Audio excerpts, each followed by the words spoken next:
I'd like to go ahead and welcome Karen. Her name is Karen D. She's pretty phenomenal, and she has been of service to us for quite a while.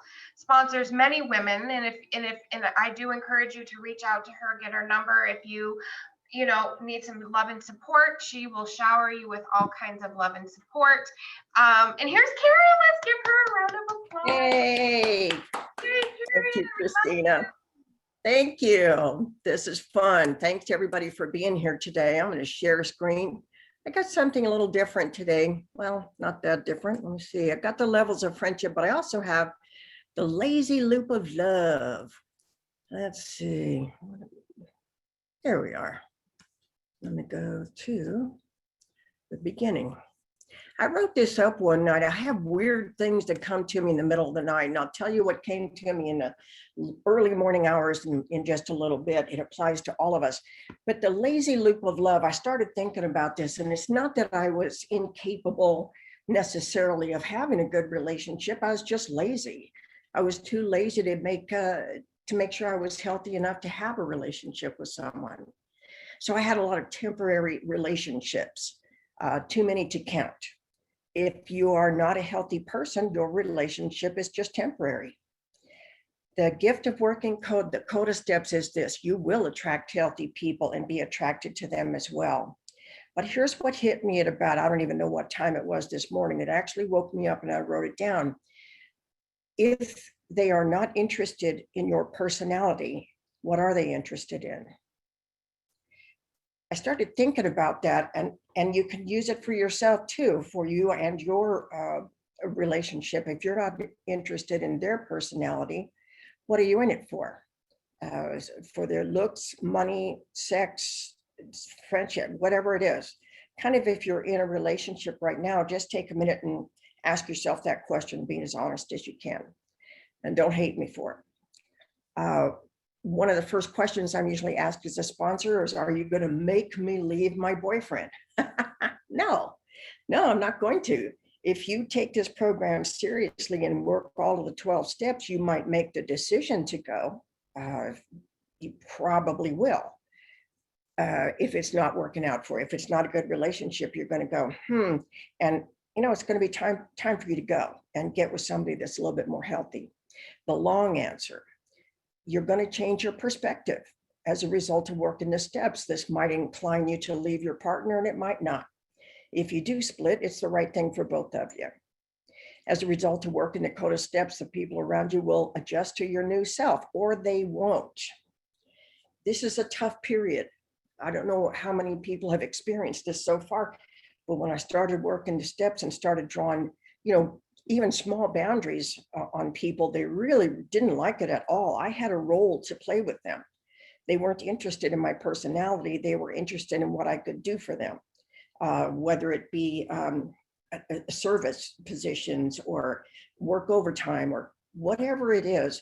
They were interested in what I could do for them.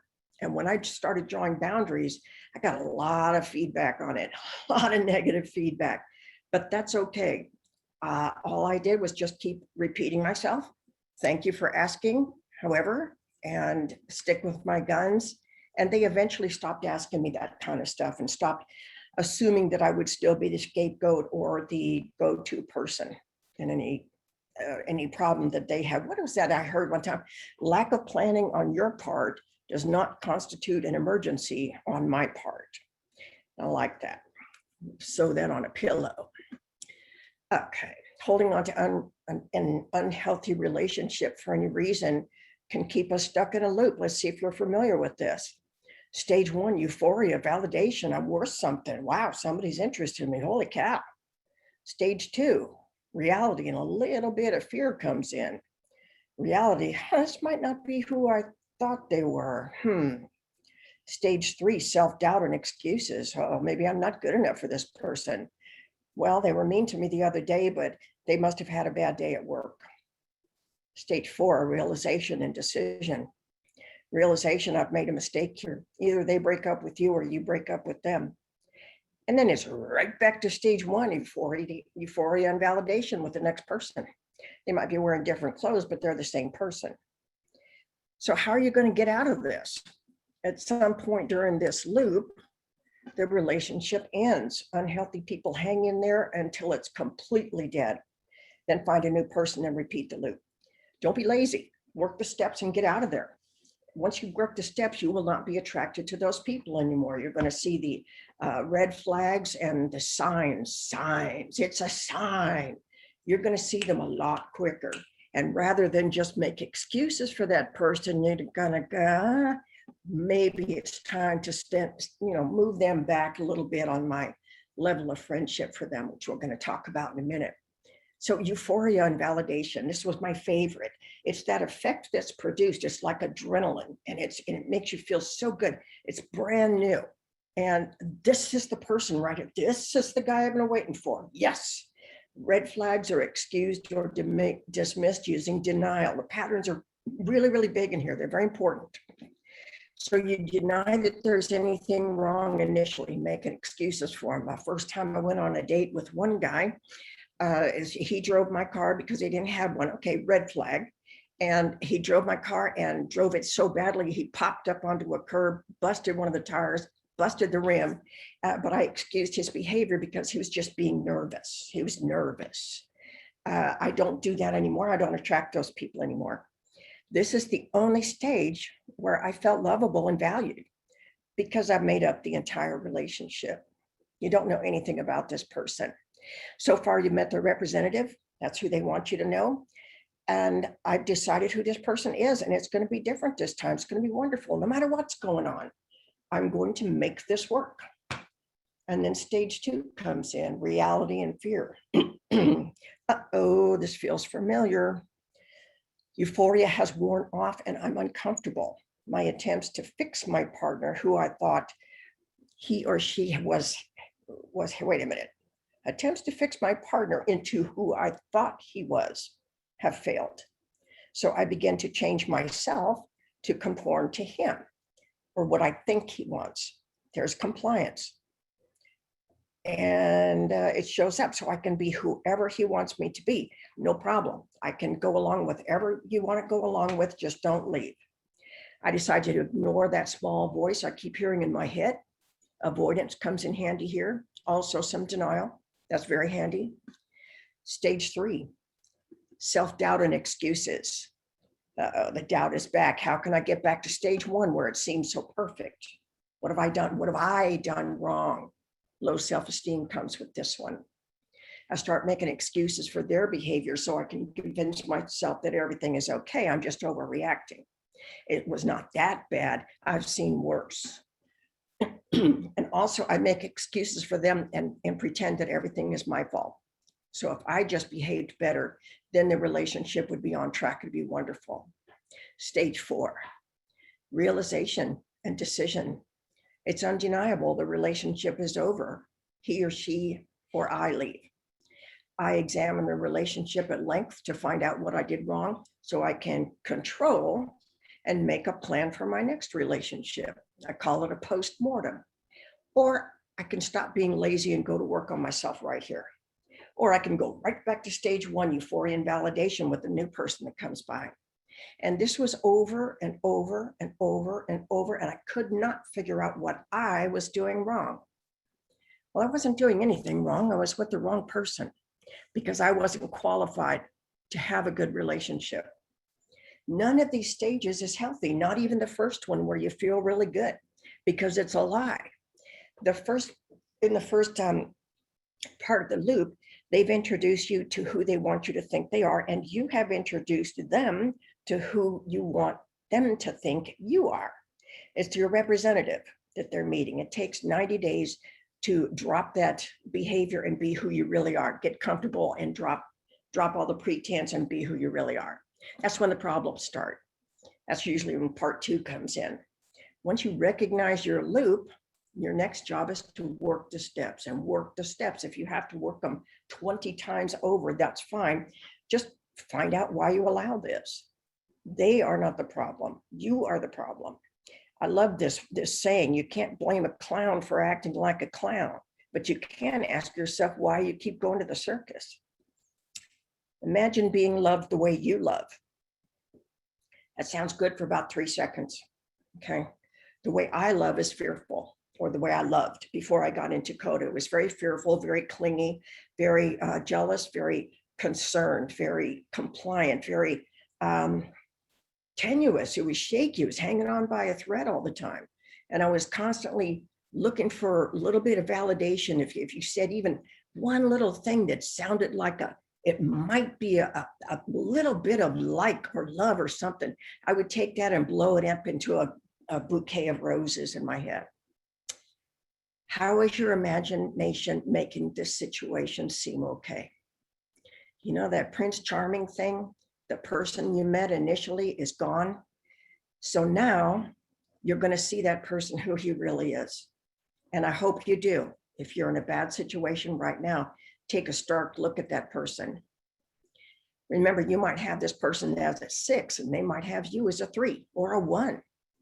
Moreover, is the stage 3 of common activity just sex? And I'm going to talk to you about that in a second. And if they are not interested in your personality, I just added this, what are they interested in? If they don't want to get to know you as you really are, then it's not a healthy relationship. They want something from you. It doesn't matter what it is, but it's not love that they're offering. And I'm going to go into, I have a worksheet for everything. And I have a worksheet for this one. Let me see if this is it. Ta-da! All right. Stage 1, what am I telling myself about that new person? Oh my God, we're so alike. He really gets me. I've never had a relationship like this before. This is the one. Stage 2, what didn't you notice before that has now become a problem? Well, he's always made less money than me. Isn't he even going to give it a try? Stage 3, what are you putting up with and how are you rationalizing it? Okay, in the beginning, I did say that I would pay all the bills while he went to trade school, so I brought this on myself. And stage 4, what reasons or excuses are you giving yourself for the breakup? He scammed me. I needed to be with someone else. And that's usually when I figure it out and move on. Oh, I have another stage here. Stage 5, let me see if I can move that. Up, new love, yay. Stage 1, what are you telling yourself about this new person? And the loop goes around and around and around. I learned valuable lessons from what I did wrong in the last relationships. I'm going to make this one work. Make is a control word. So if you use the word make, you might want to take a look at it. Let's see, how do I get there? We are. And then my second example, wow, this is so different from my last relationship. I can tell him anything in the first 5 minutes that we met. What didn't you notice that has now become a problem? Why hasn't he called me? I hope he's not in the emergency room. Step 3, what are you putting up with and how are you rationalizing it? I know it's my fault. I just need to figure this out. Should I call him? Maybe he's hurt. Step 4, what reasons or excuses are you giving yourself for the breakup? Ooh, I met someone new. He's much better than this guy. I'm out. And then naturally, back to stage 1. Wow, this is so different from my last relationship. He's so nice to me. And around and around and around you go. If you want to take a picture of this worksheet, if you would like to, but you can also, I'm going to put my email in the chat. I can send it to you. Matter of fact, I'll do that right now to everyone. Anything that I've show you and that you want to have, just email me and I'll send it to you.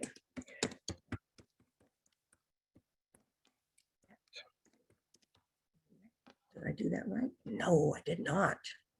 Mail.com. Yeah, it kind of works. Switch to caps halfway through. And I did that wrong. Okay, disregard that one. I'll put it in a little bit later. All right. So let's go to the levels of friendship.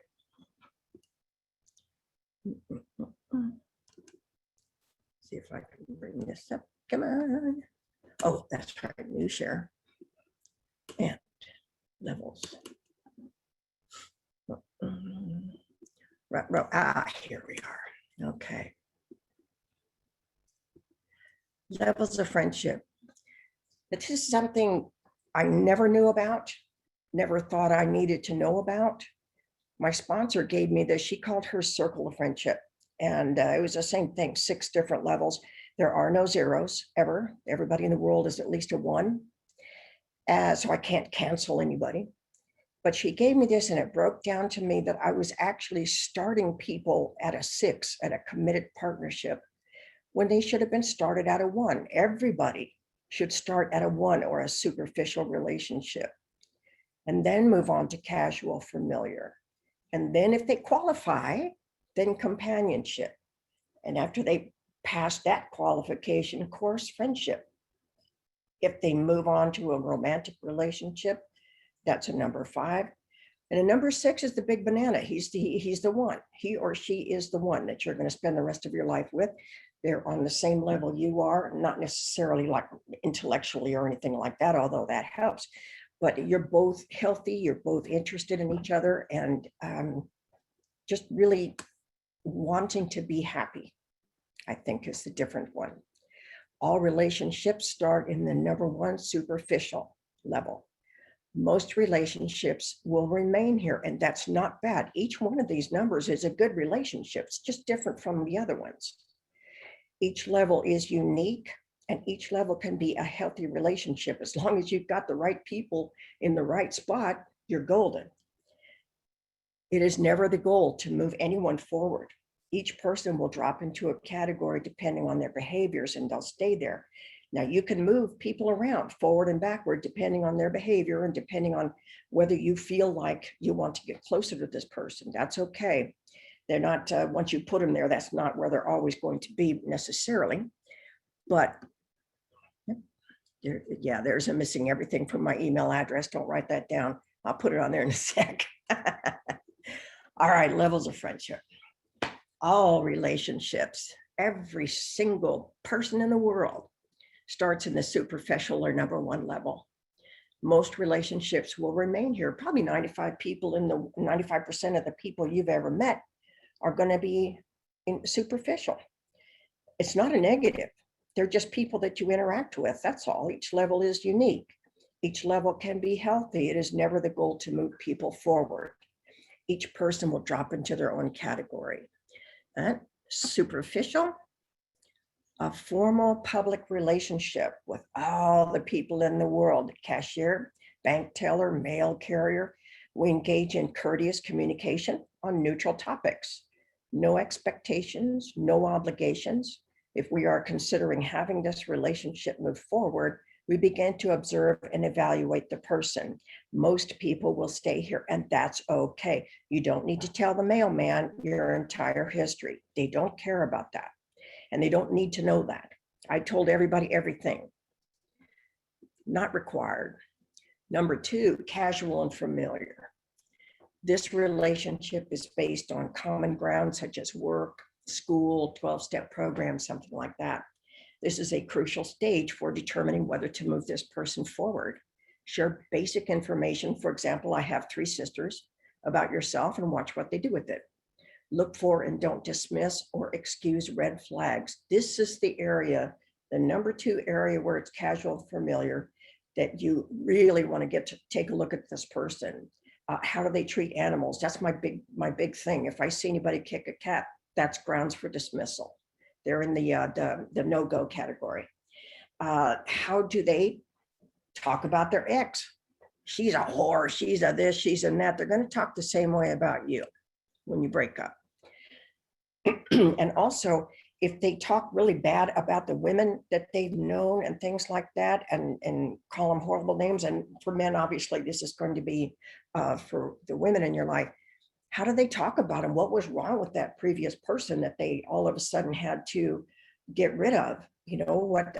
You can really learn a lot by what they're telling you about their ex, because you can kind of hear a pattern a lot of times. Do they complain a lot? How do they treat their mother? This is another important one. My mother hates me, or she all women are alike, or whatever. Are they a victim? Do they criticize you? Do they try to fix you?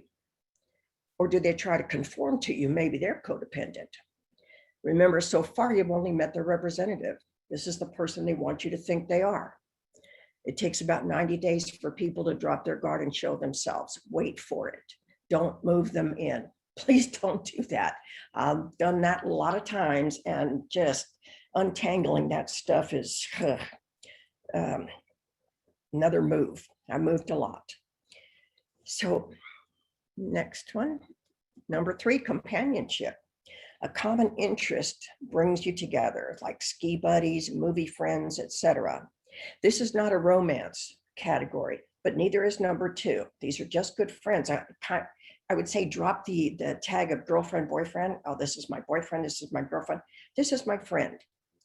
We go out together. We have fun together. We go drink coffee together or whatever. But this is my friend. There's something about that. Once you tag a girlfriend or boyfriend, that connotes that you're in a serious relationship that's moving forward, and it may not be.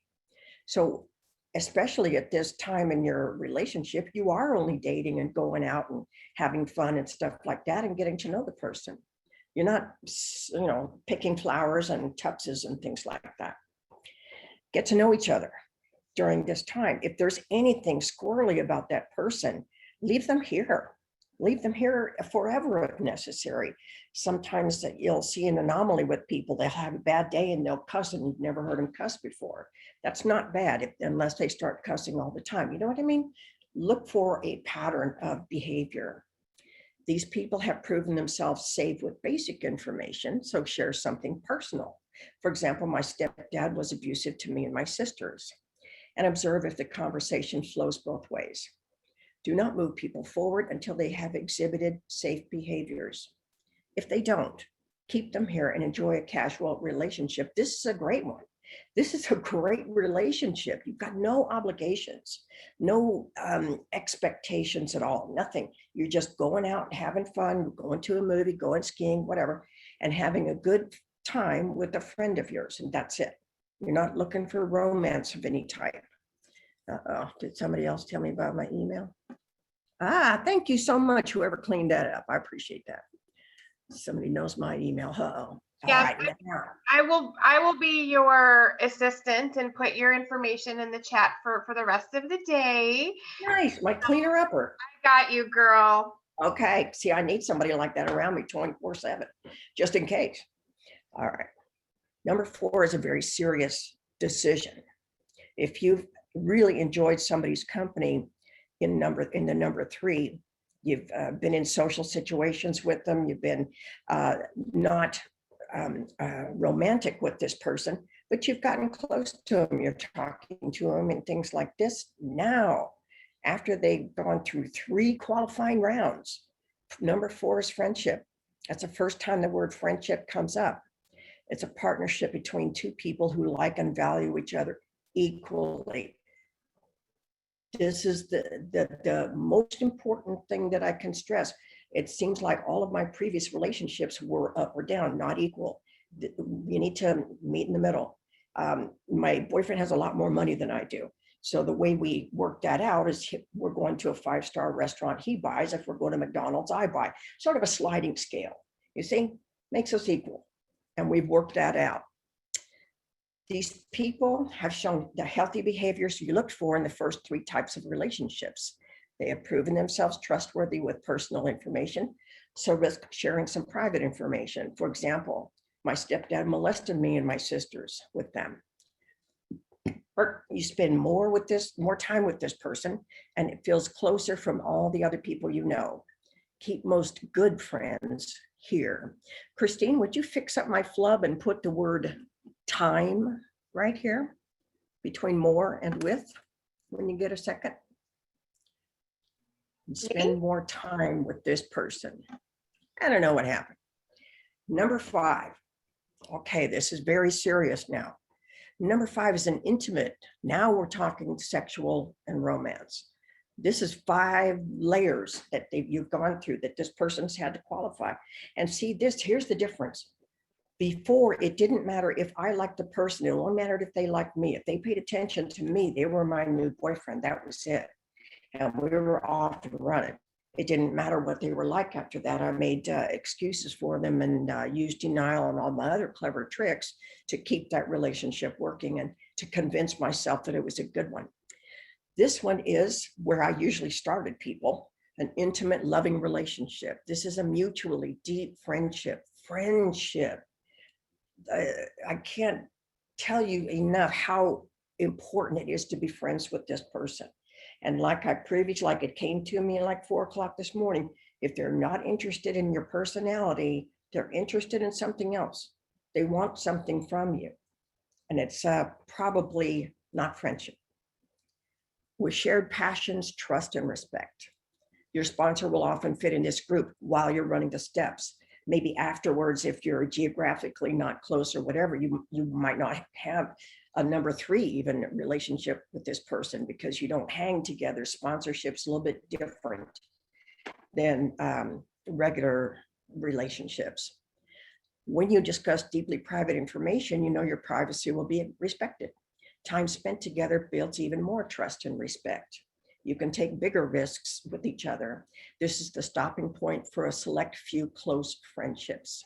Your sponsor should be in here while you're running the steps because they need to know everything about you so they can help you. I had the greatest ideas when I was being sponsored. I'd just come up with these fantastic notions of a new way to run my life. And one of them, sorry if this embarrasses anybody, but one of my big ideas was I was going to have a sex buddy rather than having a relationship because I obviously wasn't any good at relationships. So how about if I just have a sex buddy? And my sponsor said, kind of sounds like what you usually do, huh? Oh, wait a minute. But she knew me. I told her all about myself and she knew me. So she could bring that up to me and she can talk to me like nobody else can. Excuse me. I think it was a little bit after that, or maybe even that same day, she told me, Karen, if next time you come up with a really good idea, just do the opposite and you should be okay. Time spent together builds even more trust and respect. You can take bigger risks with each other. This is the stopping point, a stopping point for a select few close relationships. This is a big deal. This is a huge deal. There aren't many people that are going to make it this far. And then to get to the big banana, level 6, a committed partnership. This is the gold standard of relationships. This is a faithful, trustworthy, loving, and fearless relationship. This person is so valuable, they have become an integral part of your daily life. You both share responsibility for the relationship and honor each other. 1 or 2 people at the most belong here. I have 1 person here. I'm a lucky girl. After 1 year of a man band that my sponsor put me on, I extended that to 5 years and just realized that I was no good at relationships. And then I tripped over this guy. We were both saying, no, we're not interested in having relationships. Our friends got us to sit together at a function. And we didn't know that they were, I don't think either one of us knew they were trying to hook us up. And we started talking and then we had a ski date the next day and then it morphed into lunch with the ski date and then dinner. And then over time and friendship and getting to know each other, we realized that we might be safe with each other. For me to put him in a number 6 position took me 5 years. 5 years. That's a long time. And I kind of felt fairly early on that this guy was safe and he was I could be fearless with him and I was in no danger mentally or physically. But it takes a long time for somebody to qualify here. You don't just throw them in there in the first week. I did everything backwards. This is where I started people. And then I would back them up as they disappointed me. That's the exact opposite of how we go. Okay. This is important. Oops, where's my worksheet? Come on, I know I have a worksheet for this. Well, maybe I don't. Okay, I would like to go back a little bit and ask for red flags. Let's get people to tell me what kind of red flags you have experienced. I told you mine, the guy that wrecked my car for me on our first date, and I still had sex with him that night and started this romantic, wonderful relationship that I knew was going to work out. Who else has a red flag? Just raise your little virtual hand. That's what you had to do to get there. Crazy. Okay, so I told you I had you all beat, and I do. My first marriage proposal, he told me, listen, Karen, he says, you're not that attractive. You're not that smart. Who's going to marry you if I don't? And I thought about that and I saw the logic and I married him. There we go. Winner, winner, chicken dinner. So that's that. Now we have something very handy. What is enmeshment? Right from, oops, where is it? Where is it? And there it is. Right out of the book. This is in the commonly asked questions section in the blue book, Dong, the Bible. And it says, what is enmeshment? And you'll find yourself in here if you want to find it. Enmeshment occurs in relationships between people who have not developed their own clear identities or boundaries. That's why we're in CODA. We don't have our own person. I was talking the other day with, sorry, with a sponsee, and we were talking about being a whole person. It mentions a whole person in the book. And I started thinking about that. He said, yeah, I'm fragmented. I am this to one person, that to another person, this to somebody else. I dress this way for that person, talk this way for that person. I don't cuss around that person. You know, I'm fragmented. So once you have your own identity, then you're just one person, then you're whole. And that I really like that idea that I know what I am. I know who I am. I used to say that I hated camping. I hate camping.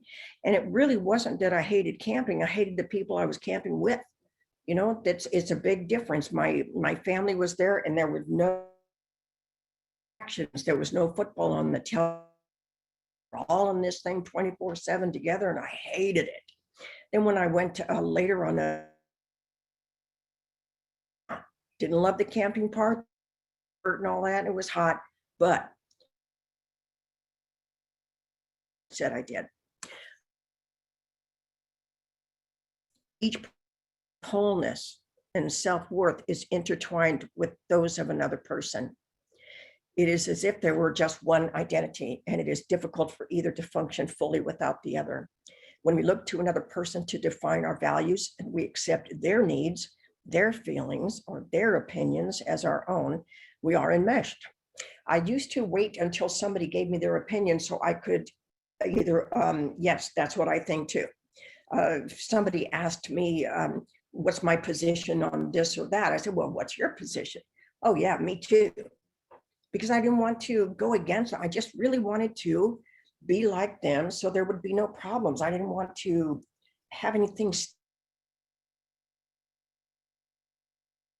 cause that person to say,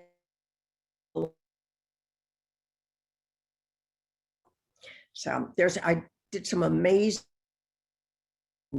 the idea of enmeshment. Lovers, friends, and in caretaking situations. An enmeshed relationship doesn't allow for individuality, autonomy, wholeness, or personal empowerment. Healthy relationships with ourselves, others, and a higher power are hindered by enmeshment because our focus is most often outwards towards somebody else. The thing to me was that person I was in, keep them happy, or to make sure that they were still happy, or what was that weird look that he just gave me? What's, you know, he might have just been constipated, but I took it as something, you know, there's something, I did something wrong. I saw a weird look in his face. I must have done something wrong. Fix this. And it was a full-time gig, just making sure that everything was okay with this person who, man, if I had taken at that person from a healthy standpoint, I would have never, you know, I mean, really. The antidote. Here we go. The antidote for enmeshment is developing healthy boundaries, keeping the focus on ourselves, and working to define our unique identities, wants, needs, and opinions. How about that? I get to focus on myself now. To me, that sounds selfish. It did. It did sound selfish. It means that I have to take care of myself. It tells us in CODA that the first person or the first thing that's the most important to us has to be a higher power, then us, then other relationships. Okay, I can do that. The higher power was described to me as the one thing that I won't live without.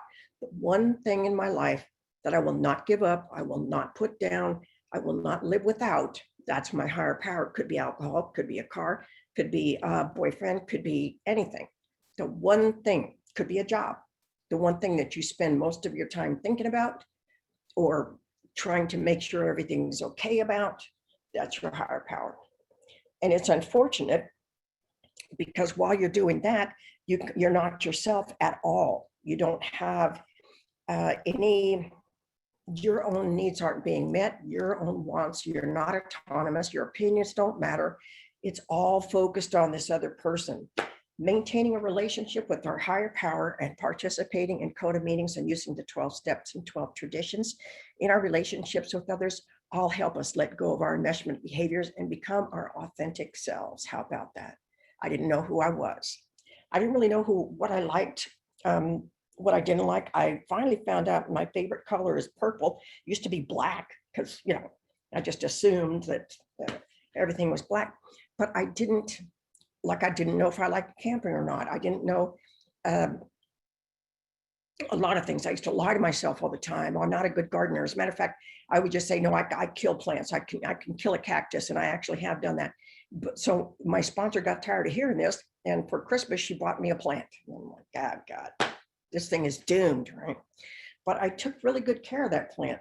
And I nurtured that one plant. And here's the difference. I didn't go out and plant a bunch of wild orchids or something that you have to really keep track of. I just put all the love that I had with gardening into that one plant.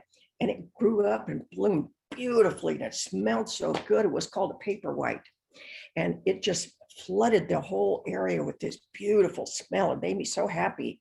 And of course, I killed it eventually. But my point was, I was lying to myself. Anybody can garden, but I choose not my gift. It's just like crafts, arts and crafts. I'm not good at that. I can follow all the directions and it looks nothing like the picture. It's amazing to me how I can screw it up so badly, whatever it is, but it's just not one of my gifts. Other people can do that. Just because I didn't get an A doesn't mean I got an F. It's one of my favorite expressions. I think for all underachievers, it's a good expression.